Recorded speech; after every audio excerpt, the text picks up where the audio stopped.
Assalamualaikum warahmatullahi wabarakatuh. Halo semua para penonton sekalian.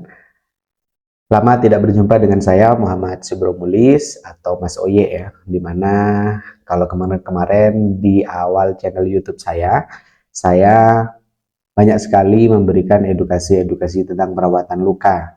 Dan sudah lama sekali ya setelah nge-vlog ya kan, jalan-jalan, dan juga ada berbagai macam acara workshop ya di channel YouTube saya.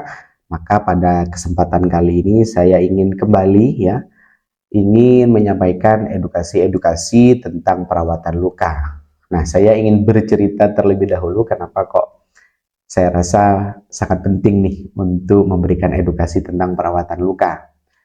Di minggu-minggu ini saya banyak menerima pesan WhatsApp dari pasien ya, yang masuknya lewat jalur pedicare ya, dimana biasanya pasien-pasien yang ingin berkonsultasi langsung menghubungi nomor WhatsApp saya.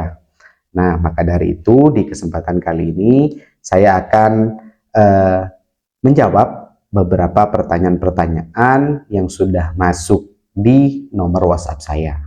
Oke, dan semoga nantinya dengan jawaban saya langsung dengan video ini, maka nantinya dapat memberikan jawaban yang pas dan jelas mengenai kasus-kasus yang dikonsulkan kepada saya. Oke, saya buka terlebih dahulu. Apakah bisa ini sambil merekam ya?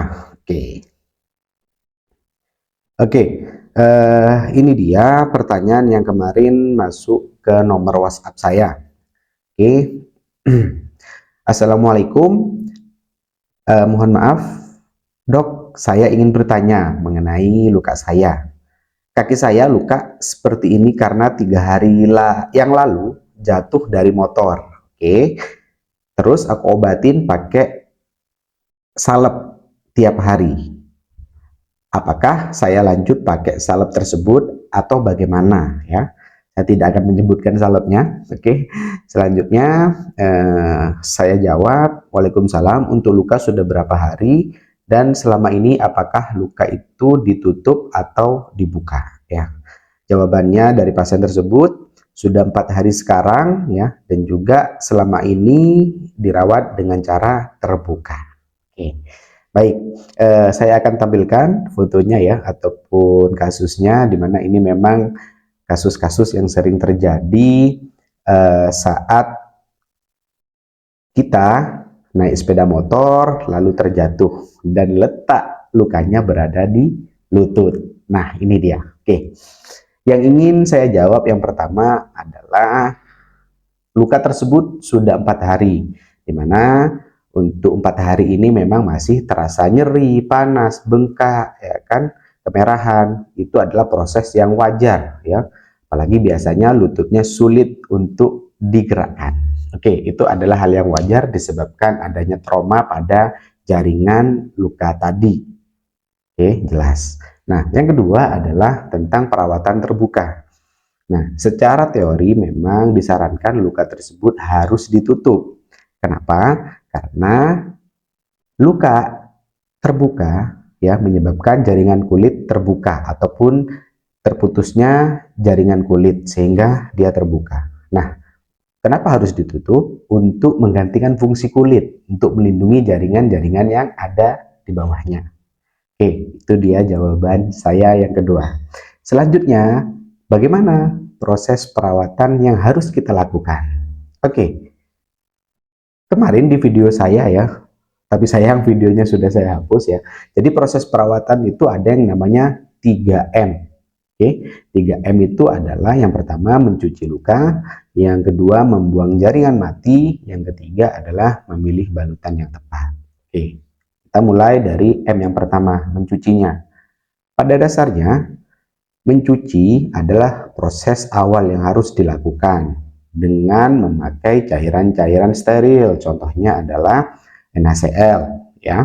Oke, bisa diirigasi ya, dialiri ataupun bisa sambil dikompres.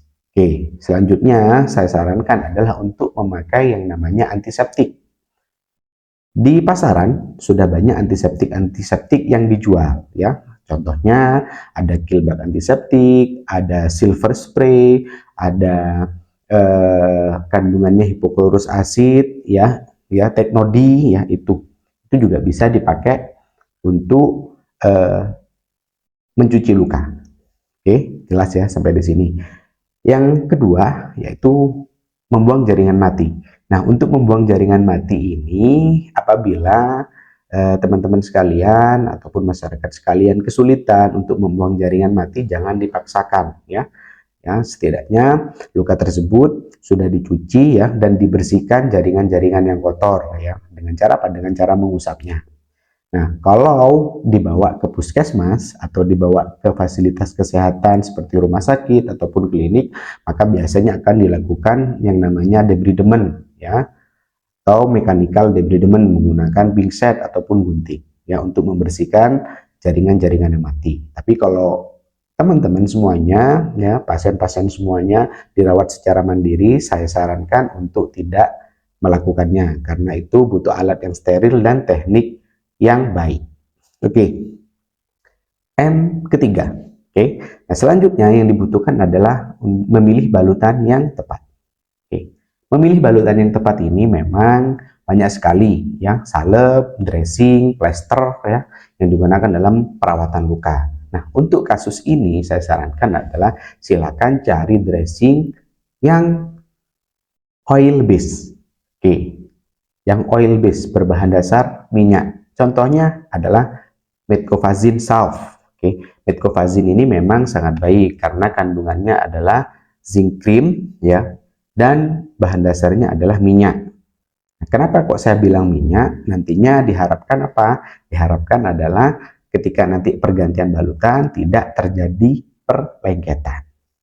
Oke, selanjutnya adalah kalau memang hanya tersedia kasa, silakan nanti boleh ditutup pakai kasa ya, pakai kasa ya secara rapat ya, ditutup merata, jangan sampai ada bagian terbuka, lalu dilanjutkan dengan plester ya. Biasanya saya akan sebut merek nih ya, Hepavic ya, itu sangat baik sekali untuk daya rekatnya. Saya sarankan memakai plester tersebut ya, atau memakai plester-plester yang lain, boleh silahkan. Oke, sudah jelas ya. Itu setelah itu nanti setelah ditutup secara oklusif dan adhesif, tertutup rapat dari keempat sisi kasa tadi, oke, itu sudah selesai prosesnya.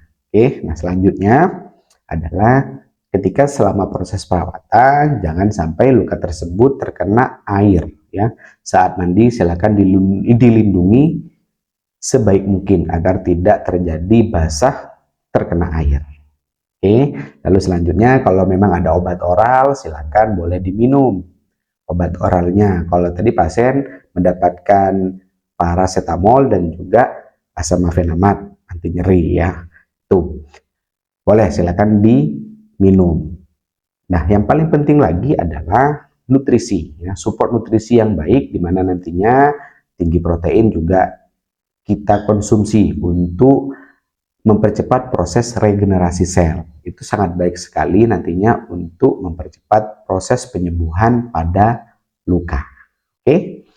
Nah, itu dia mungkin jawaban dari saya ya. Semoga nantinya dapat membantu untuk mengaplikasikannya, dan apabila nanti ada hal yang kurang jelas ya, boleh silakan ya pasien yang menghubungi saya, ataupun nantinya ada dari teman-teman yang ingin berkonsultasi ataupun sharing mengenai kasus-kasusnya, boleh hubungi nomor saya di bawah ini ya, atau mungkin mau ketemu saya bisa langsung datang ke Pedicare Malang. Oke.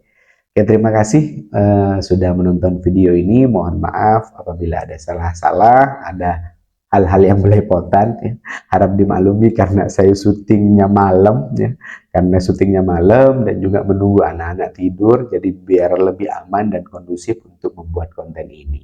Oke, terima kasih, sampai jumpa di video berikutnya. Wassalamualaikum warahmatullahi wabarakatuh.